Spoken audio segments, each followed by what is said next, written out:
Hello, true art believers, and welcome to today's installment of the Artist Interview Series.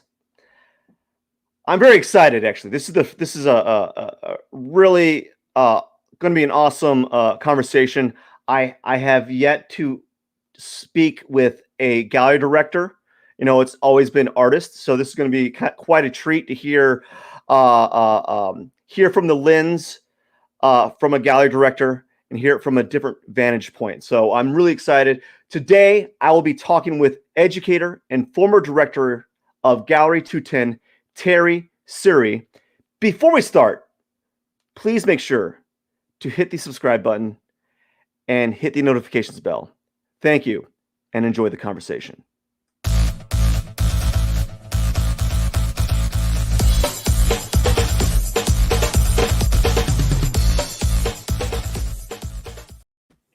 Terry, welcome to the Artist Interview Series. Thank you for joining. I really appreciate it.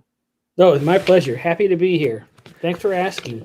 Yeah. You know, I did it on a lark, actually. I recall that I did like a kind of like a spam. I spammed everyone on the internet, and then you liked like the post.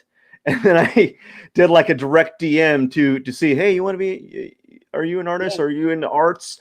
Or you want to be a part of this? And you're like, yeah. And then I scheduled you like 3 months later. Mm-hmm.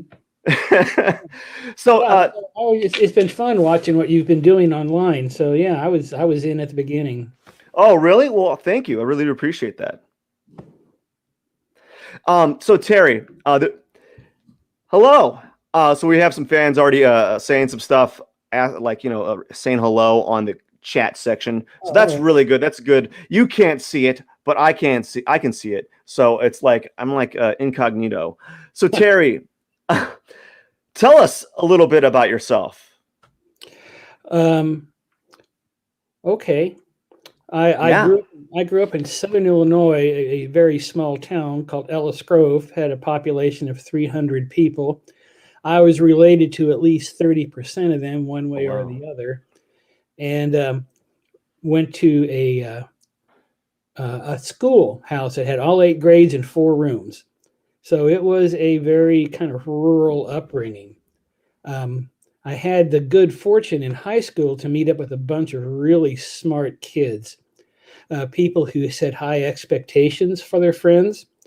And I don't think if I had not had their encouragement and frankly, their parents' encouragement, I'm not sure I would have considered going to college.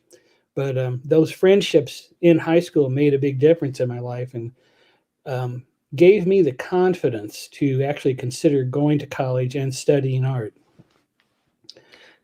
I did my undergraduate work at, I started my undergraduate work at Southeast Missouri State, transferred to the University of Illinois. Graduated there with a degree in painting, B.F.A. Took a year break, worked in Louisville as an artist and as a, how do I put this? I was the physical fitness art teacher for the River Regions Mental Health Foundation for a year. And that was an education. And I returned to Illinois to get my master's degree at Southern Illinois University-Carbondale. And that is where I first encountered the idea of perhaps museum work as a career. My graduate assistantship was not in teaching as they typically are, but through the university museums, where I, under the mentorship of Everett Johnson, started really learning my profession. So Terry, that group that you were with as during your formative years, that really propelled you forward to go to college. Yes, absolutely. Have you ever heard? I don't know the actual like the definition of it, but like you ever heard of the phrase like you're like the average of the people that you hang around with?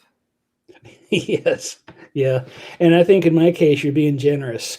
Because if you don't know, if you're like if you're like the top echelon of your group, then you might be in the lower echelon. Yeah. No, I go say within the group I was middling on my best days. I had some extremely smart and talented friends, and like I say, they're the ones that set high expectations and pushed me. It made a big difference for me. How did they bring you up? How did they set those expectations? What'd you do? Well, it's really a social peer pressure situation. They were very accomplished at a number of things at their studies. For example, they were good students. They were talented in music. They were talented in art. And there was kind of this subtext of a competition between ourselves. To at least I was just trying to keep up. And that was part of it, that I could at least be in the same shows, keep my grades, maybe get the honor roll. I was encouraged and had good fortune. I was taught music by a friend who taught me guitar, and that has been a lifelong hobby of mine. So it was really just so I could be a part of that group, so I could hang with the smart kids. And what kind of paintings, or like what kind of painting style did you learn in college? Like, what was the education like? Oh, it was very traditional at Southeast Missouri and at the University of Illinois. It was pretty much the academy rigor, which was your figure studies, drawing studies, figure painting, figure drawing. We had sculpture, and those were the classes we would draw at Illinois. Um, you would draw 6 hours a day every day. It would be broken up between academics, but you would have you'd have anatomy and then you'd have figure studies, and so those are the kind of classes you would have throughout the semester, and then you'd have figure painting, and so it was quite rigorous.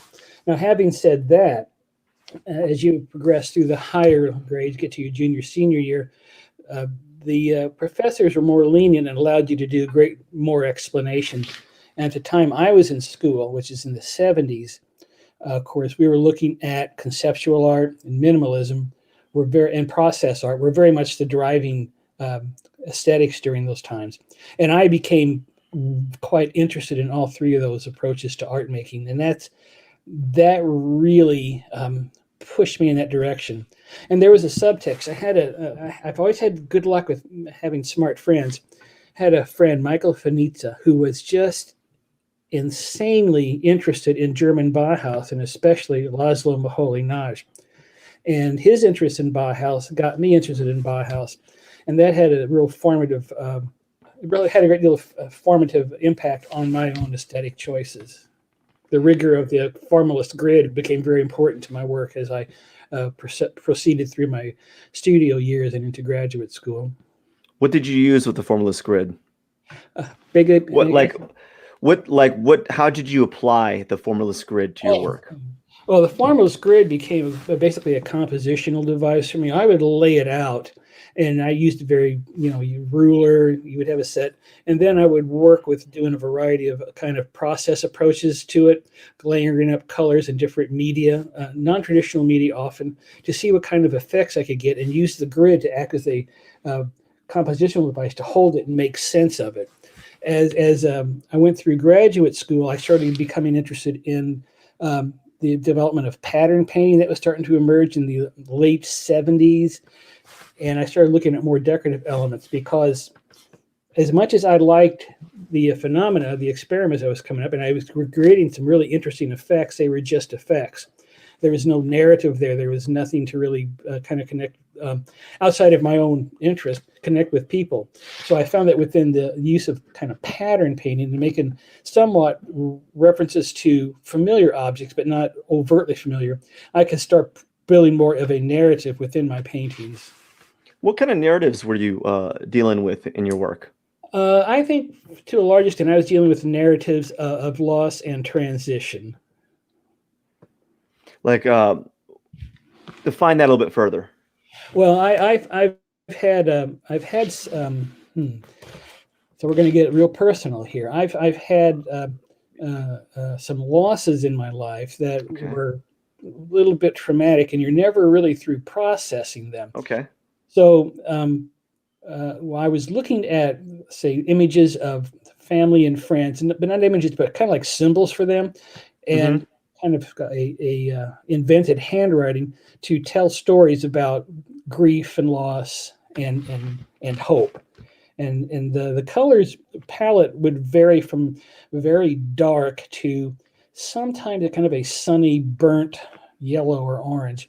It would range in between. And they were quite large. The purpose was to have this to be as immersive an experience as possible. And once you graduated, what happened next? Well, I wanted a job. I wanted a job real bad. What's a real bad job look like? Let's see. I worked at a washing machine factory. So that's real bad. Washing machines in 100-degree weather, and that was in the nice days. Had heat stroke. I laid carpet. I worked in the cornfields. Worked in rather hay fields, not cornfields. So I did labor, and I was looking for a job. I needed a job, but I was looking for a career, not just a job. I set up a studio, and I kept busy. I kept trying to grow the ideas in my art, but because I no longer had a large studio and I no longer had the stipend I got from graduate school, I had to, by necessity, reduce the scale of the work and then rethink a lot of what can I do within these constraints. So the work became, those grids became, squares, and then the art became just a square. And so I started concentrating more on creating of, say, symbolic forms that related largely to architectural shapes. So where was your big break? Where was your break into your career? Well, that actually started when I was a graduate student at Southern Illinois in Carbondale. Everett Johnson, who was the director down there, was a curator down there rather, really put a lot of responsibility on his graduate students. And as a consequence, we were held accountable for putting together exhibitions, designing catalogs, doing press releases. We did it all. And I worked with him for 2 years because it was a 3-year program at Carbondale. My first year, I had a teaching appointment. And I found it to be quite rewarding. I found it to be satisfying. I felt like I had really accomplished something. And when I graduated, I realized that this was the work I wanted to do, that this was satisfying enough that I could stay in the arts. I could still make art, but I wasn't going to be dependent on it, and I could engage in it in a pretty deep and meaningful way. So when did you become a full-blown director of a gallery, or started curating and jurying shows? That came much later. My first 10 years, I was at the Illinois State Museum, and I started there as a preparator. So my job was to move art, install art, drive art back and forth between Springfield, Illinois, and Chicago. And then I was promoted to a curator, and that's when I started doing curatorial programs for the museum. And at that point, I was getting asked to be a juror for exhibitions in and around Central Illinois more. And so that's really kind of where that began. There was no big thing. It was just kind of a slow accumulation of responsibilities through. Okay. Very cool. So run through like a general process for being a juror. Oh, okay. I have a couple of good stories. I'll tell you the main one is, it's getting warm here. This jacket has to go. I hope this doesn't offend anybody out there. It'll be worse when I start getting dewy. What if you're getting very nervous, start sweating, and I'm like, hey, calm down, Terry. This is not a big deal. I was lecturing my class. It was like that. I was gripping that lectern like it was grim death. As a juror, you're asked to participate, and it depends on the show. I've done a exhibition or done jured for the craft exhibits at Lamar, and I've done juries for various colleges for their student and master shows, and I've done the biggest one I ever done was for the Sioux City Arts Center. That's back when we still had slides. And you get this material and you go through it. And you have to really understand whether or not the hosting institution has a theme in mind. Sometimes they do, sometimes they don't. I tend to, if there's a theme, I touch it pretty lightly, and I really go for what I consider is the best work, the work that has what I consider the most credibility and integrity, and is new to me. It excites me to look at it. So you will process this. Nowadays, you go through, you get slides online, and you just click through them. Back in my day, when you guys were just youngsters, they came in carousels, slide carousels. I was at the Appalachian State University, where I was the then director for the Catherine Smith Gallery, and my friend Jim Zimmer, who was the director for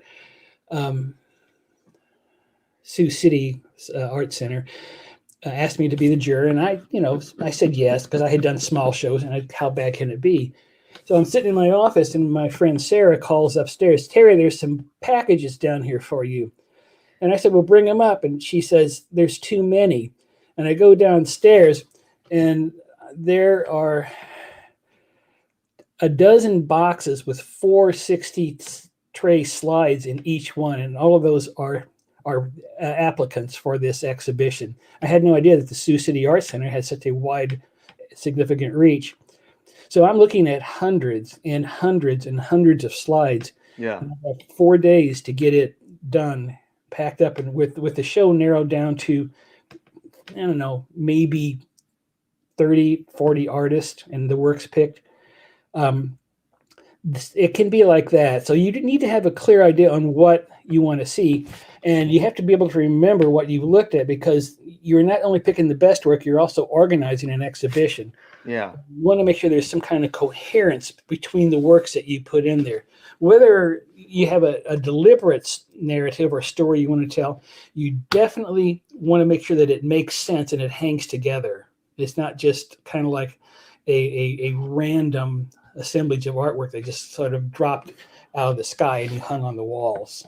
Well, how do you make it cohesive? How do you make it work visually?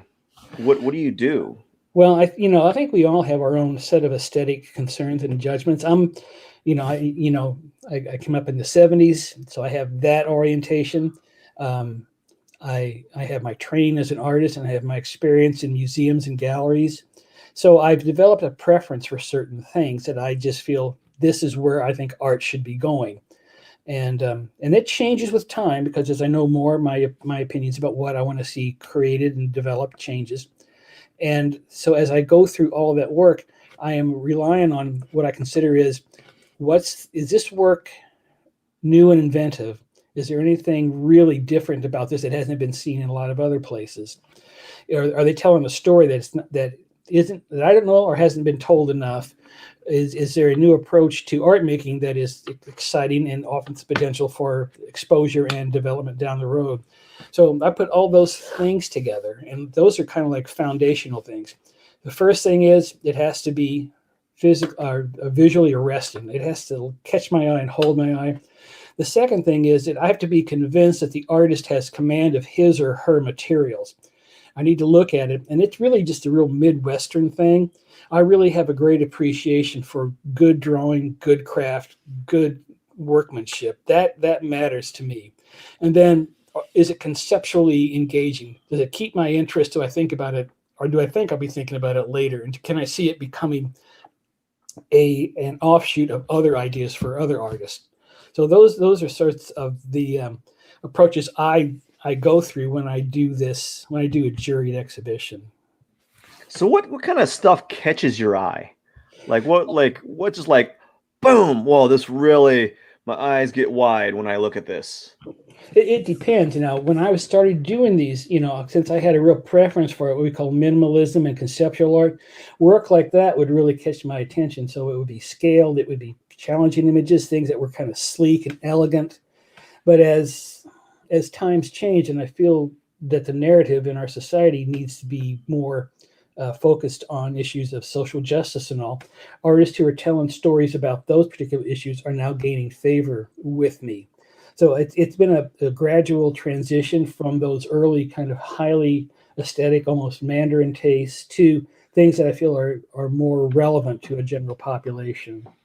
And so like you went from more abstract to more representational type of I'd say, stuff. abstract. It was more than that. It was conceptual. It was Okay. conceptual proposals, artwork that was minimalist to the nth degree. And for me, I still love that work. I still think there's an elegance and a beauty in that striving for perfection, like that is something to aspire to. But when if you turn on the news, I'm not sure I'm finding a place in it in my world right now. I hope I can return to that work again and later. But right now, there's more urgent stories that need to be told. What's your definition of like conceptual art? I think art that is largely idea-based. It does not have to have a material manifestation to have it be fully realized, and almost always relies on viewer or visitor participation.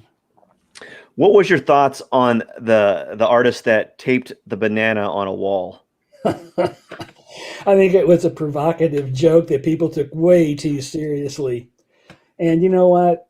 In this business, if you can't take a joke, you're not going to last long. So I thought that's how I felt. It was just a joke. It was a provocative joke. And you look at think about all the Dadaists. So much of the work that they did was intensely provocative and meant to make fun of the art of art as commerce, as opposed to art as ideas or art as spiritual development. So it was just another comment on art as commerce. That's all it was. Did you hear about I think the artist sold the idea to a museum or something, and like now it was basically a set of instructions. Like you have specific type, you have to have a specific length of tape, and you have to replace the banana X amount of days, and it's got to be a certain like eye level. I thought that was hilarious.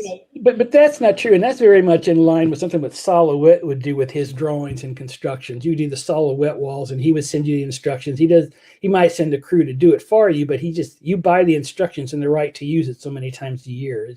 It's like a lease almost. So that's not really a new idea. That's a pretty established practice now for many artists. So you were an educator, yes? My students would argue the fact from time to time. But I was supposed to be an educator. There's a few students that say, no, he didn't teach me anything. I learned more from them than they learned from me, and that's the honest truth. Why would they say that you weren't an educator? Oh, I don't know. They would sometimes catch me up in my limited knowledge, and it would be embarrassing. And I'd have to admit that I didn't know it, that I was trying to fake my way through it once in a while. Like what part of limited knowledge? I was doing kind of a broad reach of art history sometimes, and my expertise really starts with modernism and goes forward. Okay. And I was reaching back into some medieval stuff and some earlier stuff, and I was one page ahead of the students most of the time. That's interesting though, because like as an educator, you're like hyper specialized, and in certain classes, you almost have to be a generalist. Well, I think a good educator is a generalist. I think he or she has has depth. And I've been teaching now for 25 years. I've acquired more depth, but when I was starting out, it was pretty rocky. What was that like, being one page ahead of your students? Well, it's terrifying. Was that like the first semester? Imagine you're in class and you got this wise guy who's 2 pages ahead. And suddenly he's asking questions and you have no idea what they're talking about. What'd you do in those circumstances? I tried to turn it back as a question and let the student teach for me. And they were most of the time very happy to do that. They were like, "Oh, we'll cover that when we hit that topic." But right now we're focusing on this. No, I would say no. Listen, well, that's really good. It's really good. Well, come on, elaborate. Tell us more about it. And and they always almost always liked doing it. They'd ask a question because they wanted to get the attention. They wanted to impress me with their knowledge, and now they got the admiration of their peers. And it was a good lesson for them and a good lesson for me. It made me work harder. Did that ever not work? Sometimes it was just kind of a dud. They wouldn't say anything, and then the class wouldn't proceed, so we would just kind of backstep and pick up where I had stopped lecturing and then go forward. So, in your career as an educator, how has the student body changed throughout the times? A lot of things stay the same. Some things change. I'd say the student body that I taught the past 5 years are more socially, politically engaged, like almost to the point of the 1960s activism, I would say, in the past years. When I started, they were very, when I started 25 years ago, the students were very career-driven and career-centered, and they were just pushing very hard to get the degree and get the job. And my experience in college was really about gaining knowledge instead of gaining work skills. Mm-hmm. And that was a different kind of personality to adapt to. Now, the good thing is they would work their asses off, and you would have some really wonderful projects. But as time has gone by, and as the nature of work has changed through technology, and more students are questioning that sort of materialistic approach to life, their approach to learning has changed. And they are getting more actively engaged in collaborative projects, community projects, and expecting teachers to help them get there. So I would say where we're at today is that we have a young body of students who are extraordinarily well-connected, well-read, energized, and active, and skeptical of authority. And I mean all authority. Mm-hmm. And what's that like? It's exciting. It's exciting? It is exciting because it has framed my life in a different way, I think, than I would have otherwise. And it forces me to stay engaged in the world. Their enthusiasm is contagious. Oh, yeah? Yeah, absolutely. They get hopped up on something, and they present it to me as an idea or just an issue they're concerned about, and I get engaged with it too. It's exciting to be around the student, and since I'm retired, I'm going to have to work hard to find those sorts of opportunities to be with those energized, talented, smart young people. Where are you looking for that? What avenues are you looking towards to get in that environment? Well, I'm hoping to kind of stay in touch with my colleagues at UMSL and to be allowed to come up and do student, maybe studio visit with students. I have friends and colleagues at WashU, and they have always been gracious enough to invite me in to walk through the master's program and talk to the students down there. And that's where I'm going to kind of get my fill. Hopefully, keep that kind of energy flowing in my life. So, what was it like being the gallery director of Gallery 210? Well, that job has changed. That job changed a lot when I came. When I first came to Gallery 210, it was in a room in Lucas Hall. Pardon me. And it was a one-room. It was a classroom turned into a gallery space. It had been the home of there for many years. See, Gallery 210 got its name because Gene Tucker, who founded Gallery 210 back in 1971, was wanting to bring artwork up to the university because there was no kind of visual arts on campus. So she found a room, Gallery 210 in Lucas Hall, and she set up a case where she would bring in prints and photographs and small sculptures and ceramics for the students to look at. Over time, that evolved into a real gallery space, and Gene Tucker, as a curator, put together some wonderful traveling exhibitions on American and European photography. I mean, they were significant publications. The next person to come in, and how I learned about Gallery 210 was Tom Koheiser. Tom came over and he brought in just the 1980s who's who.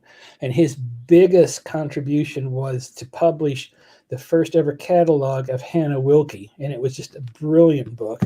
And it really, that caught my attention. I was still at the Illinois State Museum, and I was reading about the various shows that Koheiser was pulling off over there. So, you go over to see, and there's this little room, but there's this wonderful artwork in it.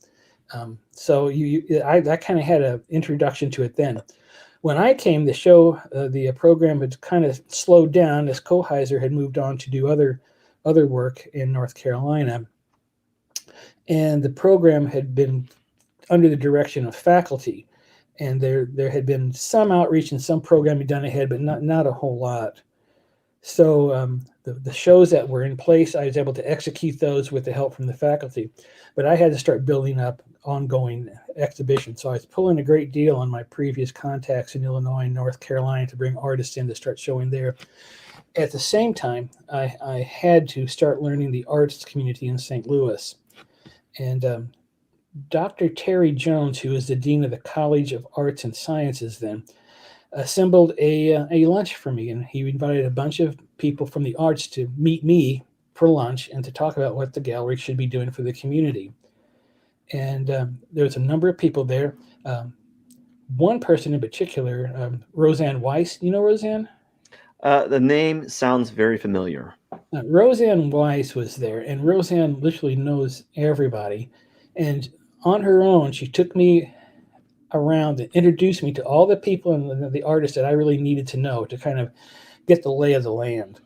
And because of that, then as I started phasing out my connections out from my previous Started running out of stock to work with. Well, also you got to take care of the people that take care of you. This is the St. Louis artists are equal to anyone. And I just needed to know who they were. And I had, part of the gallery job is you got to fill space, you got to fill time, and you got to have a really good program. And you can't just have a dead show there. You can't have an empty space. And the cost of bringing these people in from outside was pretty high. I mean, I loved the fact that Jackie Booker come in. I mean, that was a wonderful show for us. I really thought that was terrific. But I equally liked having Kit Keith showing her mattress paintings for the first time in a big watermelon red room. That was great, and the gallery started getting some attention for those shows. And I also became involved with the St. Louis Art Gallery Association. They ran a program called Exposure out of Webster University's Hunt Gallery. They're going to correct me on this. I'm pretty sure this is right. And I was brought in to act as a curator for the show, and it was really to work with regional artists. And through that, I was curating shows for them, one show a year, and I got to meet a lot of artists through that. And that's how I started building up my my connections with the arts community in St. Louis. The critical mass thing is important, though, for Gallery 210 success. One of the issues that meeting that we had with Dean Jones put together, those people decided that one of the problems taking place in the early 90s is that we were bleeding talent. Students were graduating from WashU, SIUE, Carbondale, and UMSL, and the community college, and were leaving town. We were having a brain drain. And we needed to come up with some strategies to have them stay. So Critical Mass started organizing a variety of programs, such as one was called One Night Stand, where once upon a time, Washington Street had a lot of vacant buildings. Get permission and do a one-night show there. And it was this big party that would bring people into downtown and give a lot of artists at least temporary exposure. A couple of years later, that grew into three-night stand? A 3-day weekend, rather. And so the show was extended. And another sub-program of that was called Passport to the Arts, where we would open the galleries. It would all be open on the same night with programming, and you had a passport. And you would take this little passport book, and you would go around to all these galleries. You would get them stamped, and that would be your admission into an art party downtown somewhere. So you had to get a bunch of stamps? Everybody had their own stamp. Gallery Museum had its own stamp, and Sherburne Gallery had their own stamp, and WashU Gallery had their own stamp. So, you could see where everybody went to do this. It was just to encourage young people, and encourage the community to really get out and take advantage of the high quality artwork that St. Louis has. It's this town does not suffer from a lack of talent. It suffers from a lack of exposure. Why do you think that is? It's a flyover state. I think that's the long and short of it. And the good news is, though, I do believe that people are finding St. Louis is a good place to live and make art. And I'm seeing the artists who have stayed here and have developed here are really starting to step out on the national scene more and more. Mm-hmm. When did critical mass form? I'm about 1996, 97. And what was the thought from it? What was the brainchild from it? Like, what started it? Well, that was that meeting we had with Dean Jones. So that officially started critical mass? Was the meeting, and at that meeting we decided to meet again. Okay. The second meeting was when we sat down and started defining what, as this group of, there was artists, art professionals, educators, what do we want to do for St. Louis to enhance, perhaps, kind of goose the art scene here to get artists more recognition, more attention, and to engage our community more. And so that was the operating principle. And those programs like One Night Stand, 3-Day Weekend, Passport to the Arts were all outgrowths from that. And it's still going on. Critical mass is still going on these years later. It's something I take a great deal of pride of being there at the beginning and having these people, these incredibly smart, talented young people, carry this on and really grow it into something significant. It's outlasted so many other grassroots organizations from that period. What were some other grassroots organizations that just kind of fizzled? Metropolis, which was a bunch of young business people who would come downtown, and they would go around to the various businesses downtown, and they would try and go in and give them business. The idea was, I remember something they would do is they would come in and they say, well, they find a business close. If you had been open, we would have spent money here, and they would pin these on their doors as a way to let people know that they're missing business opportunities. This was young professionals who were trying to make the downtown a lively space. Now, I think with the commercialization of Washington and what's the street over from Washington? Doggone it, it's not Pine. Locust. You really saw, they really felt kind of like their job had been completed. And so they just kind of disbanded. Yeah, they didn't. I don't know if they're completely disbanded, but they're not kind of that active anymore. And you got to realize they're 25 years older too. So yeah, I'm not a spring chicken anymore. Well, you got to realize they were bouncing around on weeknights down there. Yeah. So, what other besides critical mass and Metropolis? Was there any other ones that come to mind? Nothing's coming to mind. I know that there were several.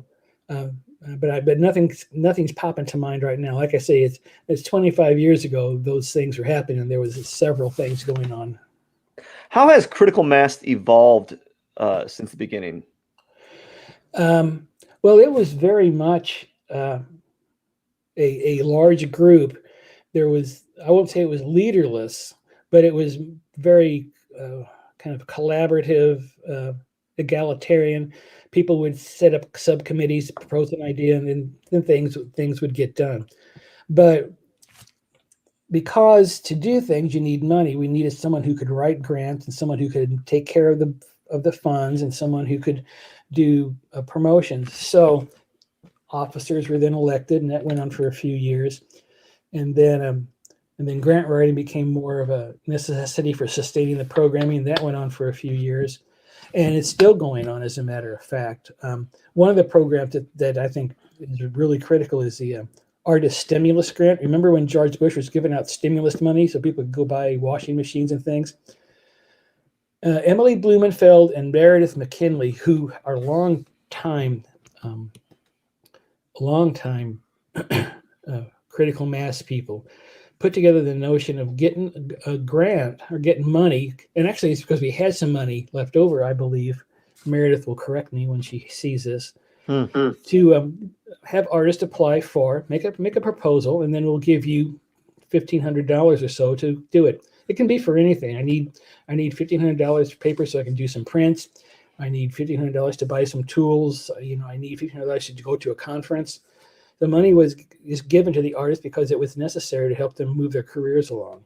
And that still is ongoing, and that's still one of the most successful programs of critical mass. So it's evolved from that to kind of a more structured, kind of, I won't say bureaucratic, but more structured, formal, president, vice president, secretary, group to what it is today. And it's usually, I forget, it's 5 to 10 people do most of the work, and it leaves it punches above its weight. It leaves a footprint in our community that's really meaningful for our artists.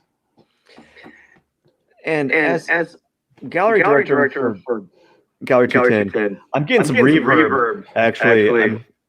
So if you wonder why, like I'm kind of like, what's going on? It's because I'm hearing my voice and it's throwing me off. So it's stopped now, so that's good. So as Gallery 210 director, did you have to have a staff or an employer, or were you in charge of people grant writing to get people to go to the gallery? No, I did the grant writing, and my staff was undergraduate students for the most part. Okay. So my job was director, which meant I would organize the exhibitions, I'd plan the schedule, I would raise the money, I would implement the things, I would write the reports. At the same time, I would supervise students in the execution of day-to-day operations, as well as the installation and deinstallation of exhibits. And that's the job in a nutshell, besides teaching and taking on, other activities outside that, like a critical mass or jury and an exhibit. How long did you schedule your exhibitions ahead?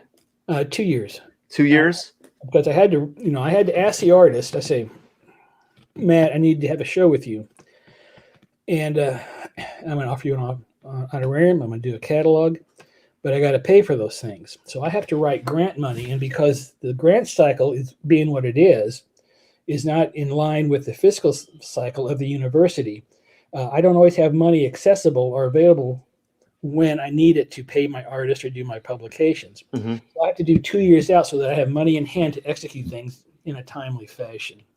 Also, I find by giving the artist 2 years out and permission to experiment, see, the University Art Gallery is not a commercial gallery. We do not have to sell to survive. As long as we get some funding from the university, and I can raise, or the grant office or the gallery director can raise money through various sources, you can really have the artist do whatever they want without having to worry about, is it going to be a piece you're going to sell? One of my favorite examples of that is Sarah Frost. Do you know her work? No, I do not. Sarah Frost is well known and is shown all over with her QWERTY pieces, which are these computer keys that she makes mosaics and things out of. She does these elaborate covered surfaces with these, and they're startling and beautiful.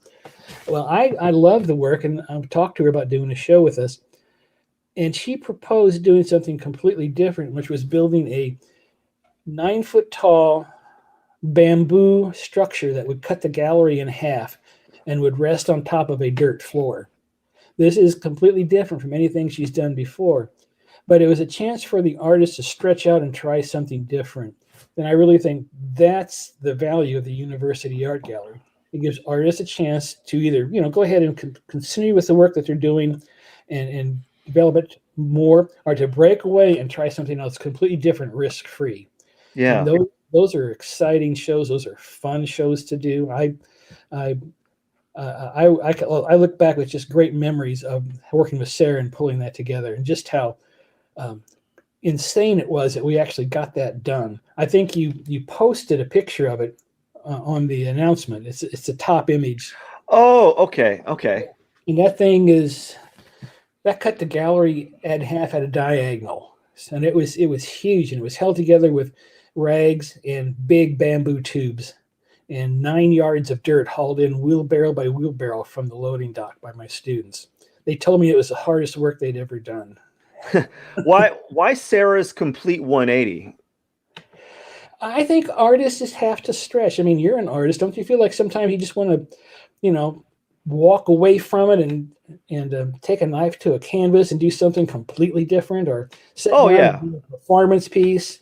You know, I mean, I'm looking at that great drawing behind you there, but that doesn't, I mean, there are times when you just need to step away from this and do something different to see how meaningful the work you're doing is at this time. Does this really matter to me now? And if I can't go back to it, or I don't want to go back to it after stepping away and trying something else, maybe I need to reassess what I've been working on these past few years. I completely agree. I was just wondering if what was Sarah's motivation at the time? Is it something that was on her mind at the time? Yeah, Is like, I want to do something different, and this is what yeah, I've been doodling in my sketchbook, yeah. or And the what? thing is, where am I going to have a chance to do something like this? Yeah. Well, Terry will let you do it. Terry will let you do anything. Well, it is true because if you're represented by a gallery, you just can't completely change your visual language out of nowhere without them being maybe like, wait a second, we signed you up here so that you could sell this type of work, and our clientele only buys this work. This We is don't not. do this. Yeah, You know? yeah, we cannot sell this. We cannot sell this. And And frankly, this is why some artists have different dealers to handle different bodies of work. You know, that's one way to get around that. yeah, well, then you have to have a lot, right? But Yeah. like, that's true. That's true. And Like then that. they That's put you on the production treadmill. You gotta be making all the time. I never really thought about the university gallery space as like a platform for experimentation. That might be something I need to think about in the future, and just like do far out ideas that Yeah. uh, I don't have the space to do, nor yeah, just to have the platform to do it. So it's something to think about. Thanks for Well, sharing that. I think as educational institutions and with the intent of expanding and building on education, that should be, at least I took it as a priority. The university needs to stretch out and try and find new ways for artists to make new things.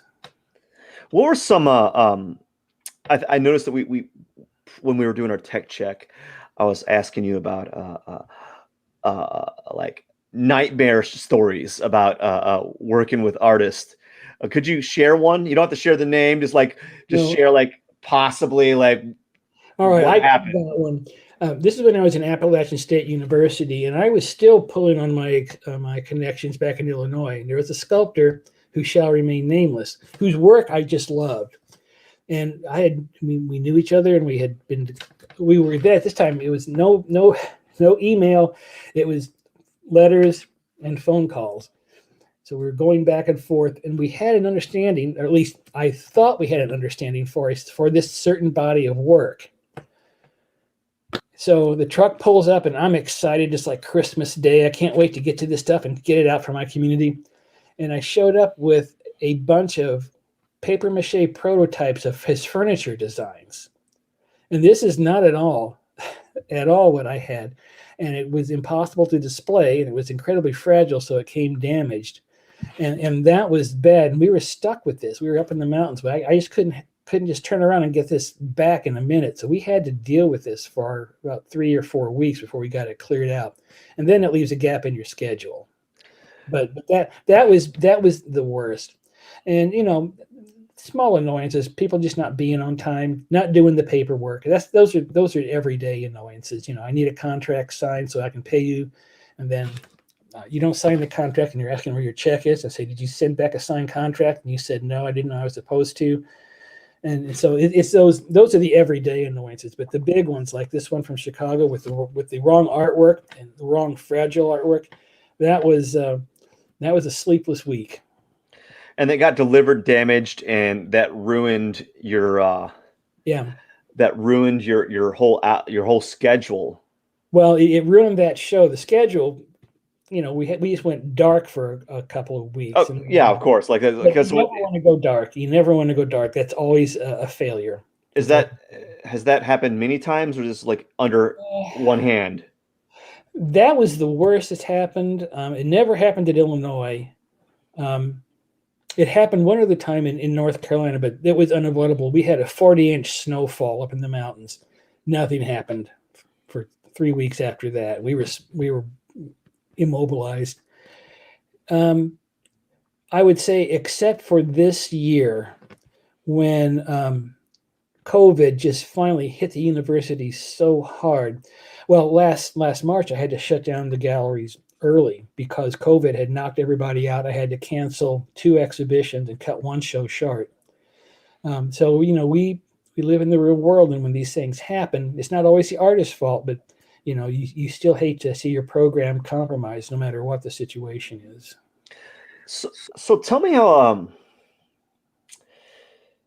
how communication has changed the expectation within the art world, especially when you're talking and communicating with artists. So you said that you had to send letters and phone calls, And slides. and slides. How has that like changed, and how has that affected everything? At least on my end, artists are much more professional because they have access to this kind of communication. So working with artists these days is really easy. And the artists are always in touch. And it's very, it makes tweaking small things easier. You're doing your postcard, it's a misspelling. Well, we caught it before it goes up because everybody can vet it. Those things are almost impossible to do in any kind of reasonable time frame prior to this kind of instantaneous communication. This has made all the difference in, I think, the quality of the exhibitions getting done and the ambition of the exhibitions that can be done. So, Terry, you sound like you had all these things you had to do. Like you're curating, you're working, you're grant writing, you're delegating, you're managing, all this kind of stuff. Grading papers. What like habits or skill sets or things were you doing to manage your time accordingly?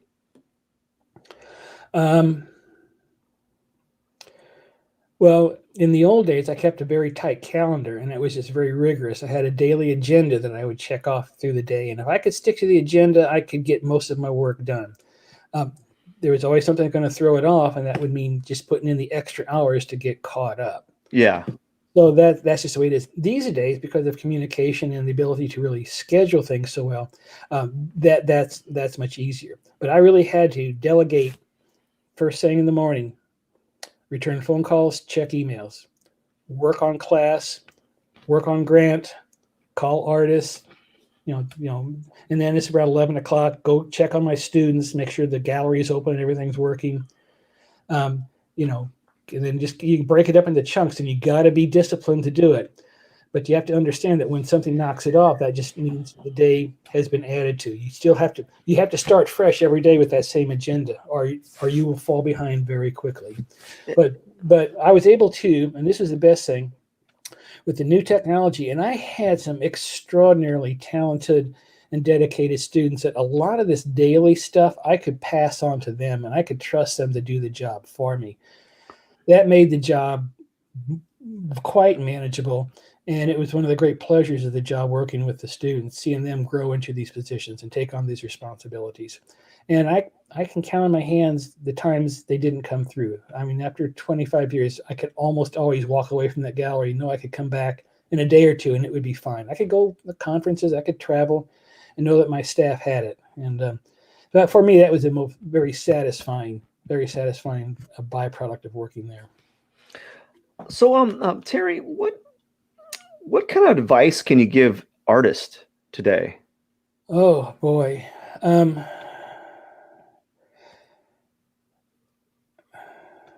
It depends on what the artist wants. If they're wanting gallery representation, I will say this, build a record that is undeniable. And that means participating in competitive shows, getting yourself seen and written about as much as possible.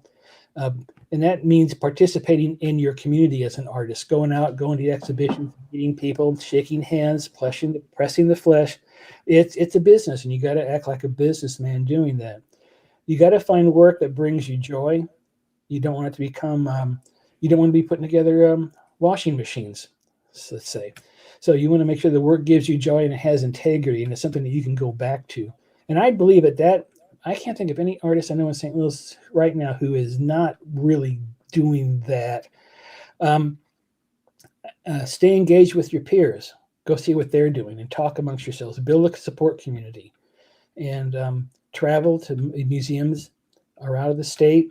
Go to New York, go to Chicago. Don't make New York the destination, but go there for information gathering. Don't overlook places like Atlanta, Houston. Those are important places. Go to Crystal Bridges. That's a great place to feed your mind and come back, refreshed and ready to work again. And while you're there, make it a point to meet the people who are players in those respective communities. Thank you. You were mentioning Atlanta and Houston and New York. What other like art scenes in the U.S. do you feel are undervalued? Like people don't know about. I've always felt Chicago's undervalued. Really? Yeah, I don't think Chicago gets nearly the love it deserves. There's still some. It's I don't know. I just don't feel like it gets enough attention. That community up there is incredibly deep and rich, and it needs to. It just needs to be pushed more. But there are other communities that like are smaller. Nashville has a wonderful arts community, and there's a woman who lives here now, Adrienne Outlaw, and she's from the Nashville art scene. She's relocated here. Somebody you might want to talk to someday. She can tell you a lot about what's going on down there still. I'm thinking about Eugene, Oregon. I had a couple of my students. I had one student graduate from there, an M.F.A, and they have a remarkably active and energetic art scene, really terrific. And you have any college town like Lawrence, Canton, Kansas has art there. You just got to go work within those academic communities. They're quite energetic. Oklahoma City has a good art scene. UMK, University of Oklahoma at Omaha is a really good art school and a great place to get to know people. I say, but you really got to just read the local arts papers and see where you want to go and see what's going on. There's almost always an art column in every community.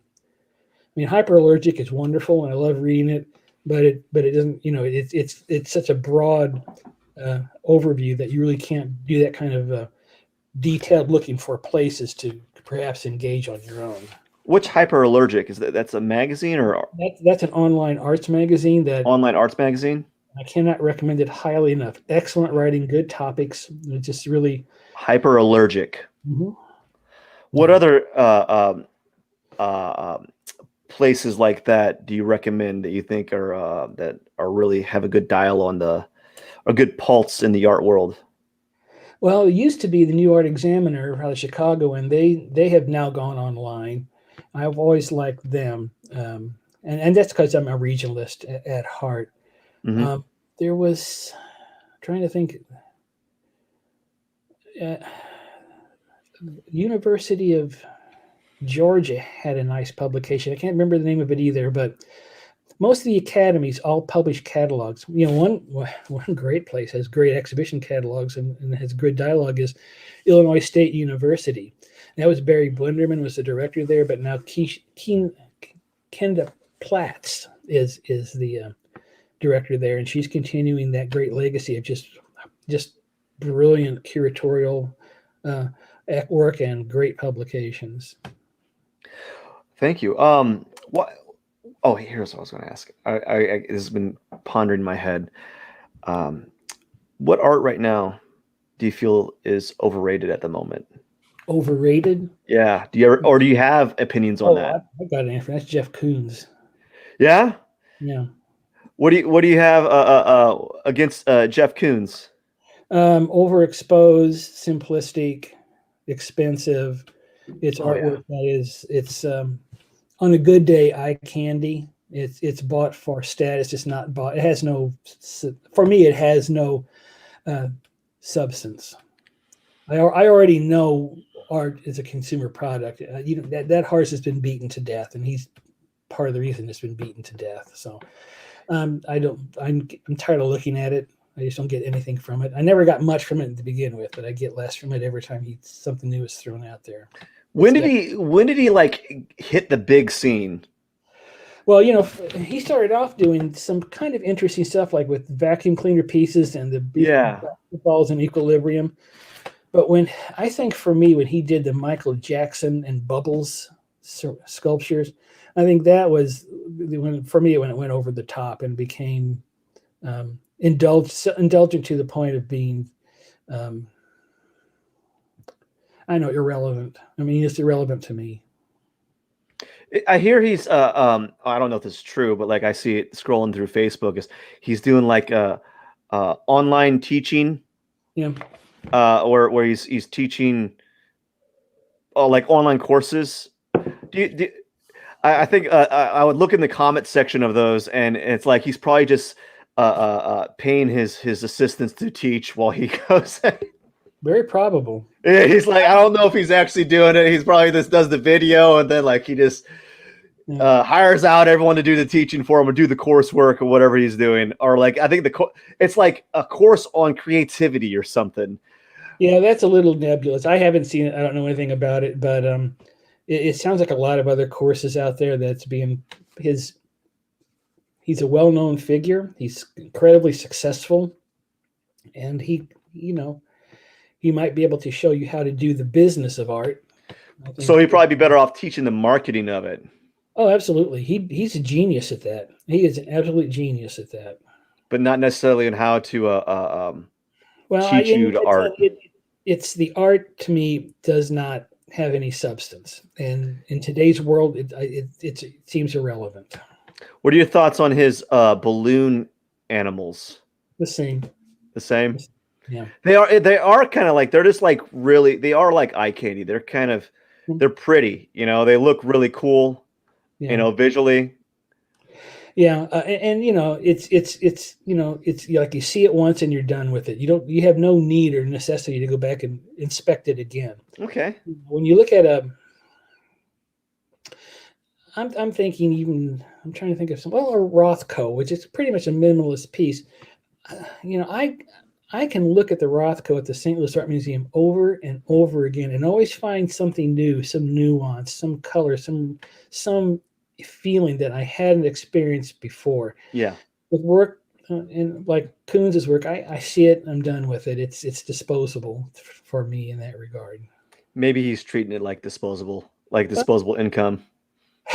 I don't know.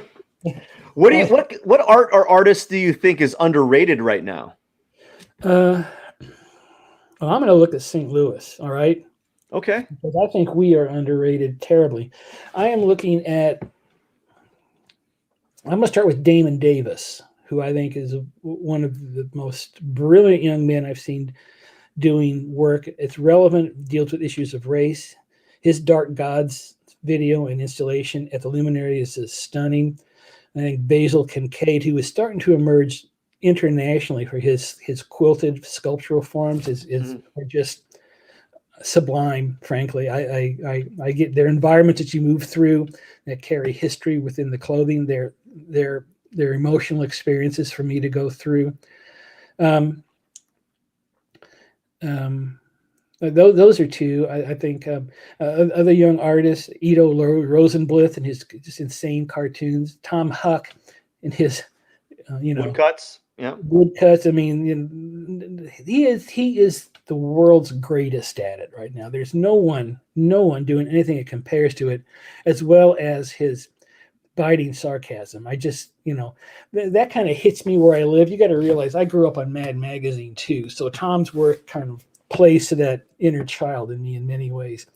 But the craftsmanship is just exquisite, and nobody works harder than him. I mean, there's just too many. I mean, our city is rich, and we are fortunate to be able to keep these people as close as we can to doing this work for us. And I have been extraordinarily lucky to work with many of them, and hopefully, I'm going to have opportunities to organize exhibitions and continue working with other artists as well. What can we do? Like, what can artists do in the St. Louis area to put us on the map? Because as you said, we got the talent, and you said it like it's just we're like like a flying hub. People just kind of pass by us, you know. I say the one thing that makes a difference, and I see this in Chicago: support each other. Go to your when there's an opening, show up at your friends' shows. Go to their studios, support them. If you can buy something, support each other, because that's contagious and that will get the larger community supporting the artists. That makes a huge difference. Do you think we're not supporting each other enough in this region? Enough. It's hard to know what enough is. $1 trillion. Yeah, well, that might be enough. I go to some openings, and I don't go to, and I haven't been to many. None of us have for a while, but you don't see the turnout that you would expect for some artists who are really doing important work. So I'm just thinking that the venue should be packed. You know, there's this great little space down in Cherokee called Monaco that features local artists, and it's something you become a member of. And I've seen some great shows there, and there's only a couple dozen people come through. We just need to get our artist community mobilized and supporting each other. Is it location or marketing or what? What do you think's like a cause of friction? I think it's marketing. I don't think, and I'll say this for Gallery D10, we don't market ourselves as well as we can. How can what are some regarding marketing? Like, what if you do a little bit of self-reflection? What kind of marketing did you do at the time? And then what kind of marketing, if you reflect and say, you know what could I have done better? Well, I could have done everything better. Most of the marketing I did was with postcards, PSAs, and press releases that I relied on the university to circulate. I learned later that I had to really be more proactive and do all of this on my own and go around the university's information center or in our outreach, because they were the gallery wasn't prioritized because they had so many other stories they needed to tell on behalf of the university. So we just simply had to take that into our own hands. What I did not do well, and I still don't do well, is social media. And I think what you're doing with this really is how artists can get together and tell their story. That's what Critical Mass is doing well with the 5 questions thing. That's really building communities there. So that is, I would say, social media as it is practiced right now can engage and bring more artists out. We just need the artists to show up.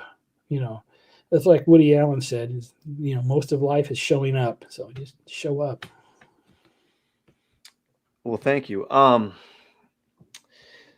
So marketing is a weak spot. We're not. I thought well, maybe like the whole thing that's going on right now is really kind of bogged down, and bogged down the whole like art world or art in the area. It's the whole arts community across the country. And I don't know, like to me personally, when I see galleries because they didn't have big openings, you only a lot of the places that promoted it, they don't really promote it that well. They're not, as you said, they're not really great at marketing. Like how do you market to people that aren't specifically searching for art? And those galleries they have an email list and they mail to those people, but the people that go to those get the emails already probably know prior to the email that there's going to be an opening. They're already going to go to it, or if not, they can't schedule. But how do you get what's it called, like cold customers, to come in to these spaces? Well, you do programs like this, for example. If you can get on KDHX, you can get on their community calendars. If you can get Nancy Kransberg to give you an interview, that really helps build audiences a lot. And you have to really work hard at doing that. You have to just put in the work. I'm of the opinion that buying an ad in the newspaper or a magazine can help. Nothing beats TV, but the costs are often prohibitive. You can't do that. I think it's a cost issue in terms of mass marketing that keeps many institutions from really getting the word out as best as they can. But social media, and if you can, like you've done with your blast, sends out there, it will grow. It will grow slowly, but it will grow, and it will bring in new people. I would say for the arts, work through the universities, work through all the university art departments, and involve those teachers, and get them engaged, and they will bring their students with them sooner or later. The students will. Were you involved with the teachers, or just like the art department?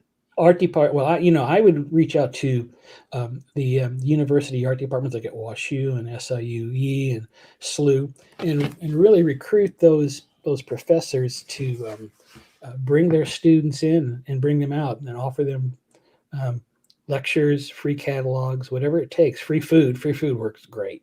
And I was about to say you should just like offer free cheeseburgers or free cold cuts and hoagies. I did that once. Actually, I did a White Castle opener. I bought 200 White Castles. Pyramid. Or free T-shirts. Free T-shirts. Yeah, that's another man. That's expensive, but I have given free T-shirts away. But I'm saying that kind of engagement, and just when people get there, make sure they have a good time. Have music, have food. And if you're the director or your staff, make sure they engage visitors as they come in and they're friendly. You need to leave as good an impression as possible. So I noticed you mentioned a ton of artists in the St. Louis area that are underrated and probably should get more notoriety. Do you have any other artists in the area or other artists nationally that you think don't get their due? Well, I'm a homie here, and I'm thinking about I think Sarah Frost could get more attention. I really think she is an immense talent. Travis Lawrence is another woodcut artist whose work I think is good. He deals with a lot of spiritual matters. I look at the faculty at WashU, and there's Arnie Nadler, who I think is just one of the best sculptors going around. I really would like to see Arnie get opportunities to take big steps and do larger installations, or at least get placed in bigger collections. He deserves it. He's done the work. The work exists. Trying to think. Brigham Dimmock over at SIU is one of the best painters I know, as is, it goes on and on. Amy, what's Amy's name? Oh gosh, there's a young woman, first name Amy, at SIUE, who is just the most brilliant metalsmith. I showed her work, and I can't think of her name right now, so I apologize. But those are people who I feel really have the opportunity or deserve a higher profile than they're getting right now. So now that you're retired and you're able to drink beer. And I'm good at that, by the way. I am a professional beer drinker. I got this professional beer stein here. So now that you're able to drink beer and eat cheeseburgers and White Castles on the reg, your schedule is freed up. What kind of dream projects do you have for the future? I would like to continue with opportunities to put together exhibits like I did with the exposure show. We're bringing in 3 artists and putting together a thematic exhibition based on the nature of the work. There's a couple of artists who who I feel like have been overlooked here. Sue Eisler. I really love Sue Eisler's work, and I would like to do a retrospective, maybe a monograph on Sue Eisler. I think she's one of our treasures, and unfortunately she's passed, and I really would like to dig into her work and just give it to the city one more time. She was just a wonderful person. So those are 2 projects. I have an interest in crafts, and something I would love to revisit again is luthiers. Theories. When I was working at the Illinois State Museum, I did an exhibition on Illinois instrument makers, wooden instrument makers, and that was a great fun. And there's some great instrument builders in Missouri that I would like to get to know. That would be primary research. Would be visiting those studios and seeing what new innovations are being made in the construction of acoustic instruments, because materials are getting sharp, and people are going to have to come up with new kinds of materials to make those instruments. Have you been keeping your checking up on the pulse on that? Like what has changed? Do you know? Well, first of all, there's Sitka spruce, and the materials are getting very hard to find. Redwood, and mahogany are getting hard to find. So people are looking more like synthetic materials and some other unorthodox wood. I saw a guitar made out of pear wood, which is not the prettiest guitar. I'll say you that, but it sounded all right, you know. And what would it take to facilitate these projects? Like, what would you need? I would need to get serious and write a grant and get some funding from an outside institution that would support my research and let me get on the road and do that. That's what I'd like to do. There's a great organization out of Kansas City called Exhibits USA, and they will entertain proposals for exhibitions. They make, and I've rented from them often, traveling exhibitions available to small institutions with small budgets, and they're very high caliber programs. So I might, reach out to them, and I have some, like the instrument making ideas, something to propose to them and see what kind of funding we can pull together to do it. There's some great instrument makers in St. Louis, so it'd be a place to start here.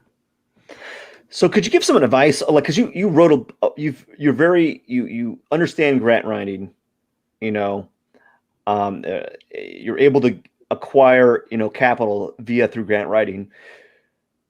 Could you give some like tips and tricks for like maybe artists that are looking to apply for grants? Because I spoke with some artists, and I know previous artists they'd write 50 or more grants in a year, or in like 2 or 3 years, and maybe one or none would come through. You got to realize how competitive grants are. They are. How agencies, state agencies, and private foundations, all of them have suffered mightily because of the economy going down. Yeah. In 2008, it was hit very hard, and this recent turn down has hurt everybody's bottom line. For artists, I would say this, and I've read proposals. There's no substitute for clear writing. You got to write a clear, concise statement about what your intentions are and be able to put together a budget. If you don't do those two things, you're going to get cut out immediately. Grant writers are also grant readers, and they know what bullshit looks like. They know when they're trying to get snowed, and they're going to see through that the artist or the proposal hasn't been thought through, and they're not going to get behind it because resources are just so tight. Even something that's on marginal, something that's really good, but this one seems more complete, and I have greater faith that it would be executed properly. I'm going to go with the safe one now because resources are just so short. There are fewer opportunities for institutions and certainly state agencies to take chances or to gamble with something. They're simply, those opportunities are just almost non-existent. So it's not necessarily even the content or the idea. It's more so like being very you got to concise and express the budget accordingly. You got to present your ideals well and clearly. Okay. They have to be concise writing. I don't call it technical writing, but it's certainly business writing. I don't need poetry. If you're telling me you want money for something, I need to know what you're going to do with it when you get it, and what your intentions are, and the biggest thing, and you're going to see this with more and more grants, is what's the outcome going to be? Okay, I'm going to give you this money. You're going to do this exhibition. Now, how do we measure success and failure? What's the outcome going to be? And it needs to be thought through to that degree. If it's not, and that's becoming a real deal breaker for many fundings. If that part of the grant is not well articulated, you're at a disadvantage. What was your success rate with grant writing? 25%. 25%, and that's probably really high. I had good years where I would do really well. I have some years where I would only get 10 or 15%. I had I had established myself well with the Missouri Arts Council. I could almost always count on them. And when Regional Arts Commission was giving out money to universities, I could almost always count on them. I would get from other, foundations and agencies, I'd get those once in a while. But the local ones were really foundational. I had figured out how to write those grants, and I always felt like I had a strong program to present to them. And I worked well with their grants officers. So I felt like that was critical to the gallery, being able to put forth some high quality programs. You've expressed this a lot throughout the conversation. The all your friends and colleagues in your network. I express this all the time to my students. I also feel like a lot of professors, at least I wasn't taught it. Uh, a lot of professors, or just in general in the academia, that we undervalue the value of we undervalue networking. Oh yeah, I do And think that's changing. Actually, I would say at our universities at UMSL that is changing. That is changing. Um, um, I I do see, and I can see it this year that students who graduated are still hanging together and still working together and still producing things together. There's a yeah, young um, um, probably because the power of social media yeah, helps with networking. yeah, and it's a different kind of student. Like a kid called Brock Seals, who is just he's just this ball of energy. He's one of my gallery assistants.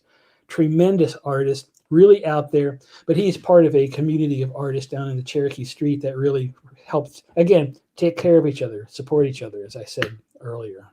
Buy each other's art. Buy each other's art, show up at each other's exhibitions, go to each other's lectures when you're giving presentations. Throw each other like possible business if you Yeah, have the chance. share names. Maybe you didn't get the show, but maybe this would be a good fit for somebody you know.